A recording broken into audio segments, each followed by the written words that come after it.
Hello and welcome back to our next installment of our junior church messages and series, and I welcome all of you back for another week where we can look at the Word of God and understand it from a child's perspective. So as we get started, we have our good old buddies here. We have Billy Dog over here, seems to be a fan favorite. We also have our buddy Rocky right here. Hello, Rocky. Hello. And then we have somebody new today to introduce. We have over here, we have Daisy. Hello. Hey, Rocky, what's wrong? She's cute. Hello. How are you today? Well, hi, Daisy. It's been a while since you've been here. Uh-huh. Hey, don't look now. Rocky might like you. Oh. Okay. Hey, Rocky, you gotta be kind, okay? Uh-huh. There's kids watching. Oh, yeah. Alright, so anyway, what we're gonna do today, Daisy and Rocky, is we're gonna tell the story about Nebuchadnezzar. Oh, that guy. He's not good at all. Well, he actually became good. Bad people can become good? Yeah, bad people can become good. How does that happen? Well, I'm glad you asked. We're going to tell you Dad's story today. So this is what we're going to do. Daisy, you're going to relax right over here a little bit. Okay. And then, Rocky, you're going to do your usual spot. Watch the kids. Okay, right there. Watching the kids. I'm watching the kids. Yeah. So, here's what happens. First of all, how many of you like to dream? A lot of you. I dream a lot. Well, not as much anymore. But dreams are usually, for me, entertaining because they entertain you while you sleep, if that makes plenty of sense, which it really doesn't. But sometimes dreams can be good, and sometimes they can be bad.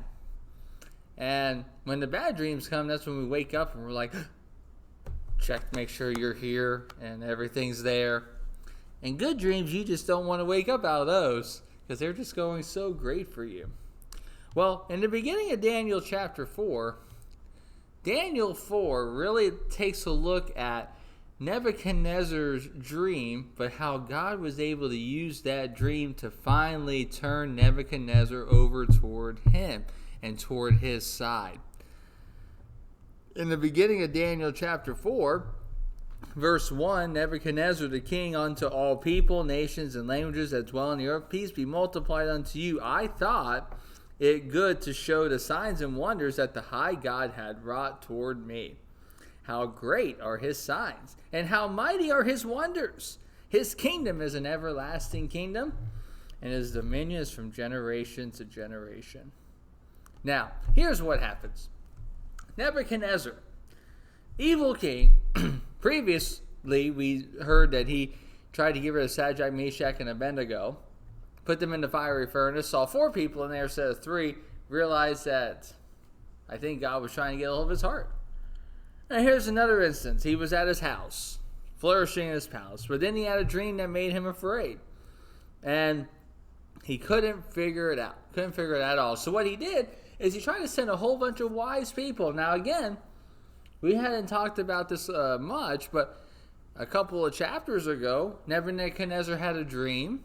He found some wise people. They couldn't interpret it. Daniel came and interpreted his dream, which talked about the 4 different empires. Well, here he goes going on a dream again. And he makes this mistake of trying to go find a wise man again. Daniel interpreted his previous dream. So you think he would have gone to Daniel for this one, you think. But he didn't. He asked the wise man, but then he said, Daniel came. And he named him Belteshazzar according to the name of his God. We didn't realize that Daniel was the servant of the true God. Well, he did, shall I say. So he says, Master of the magicians, because I know that in the spirit of the holy gods is in thee, and no secret troubleth thee. So he has Daniel tell him the vision. It was about a tree. It's about the tree was fair, fruit was good, and then a watcher came along And then they said, cut off the tree. Cut off the tree.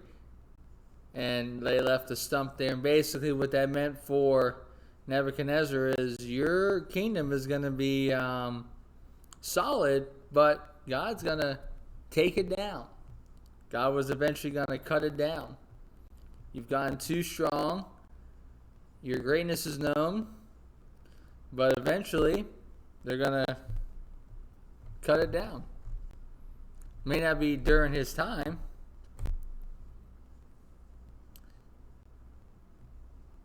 And here's another important thing to understand. Verse 25. They shall drive thee from men. They shall, and thy dwelling, Nebuchadnezzar's dwelling, shall be at the beasts of the field. And shall make thee to eat grass as oxen.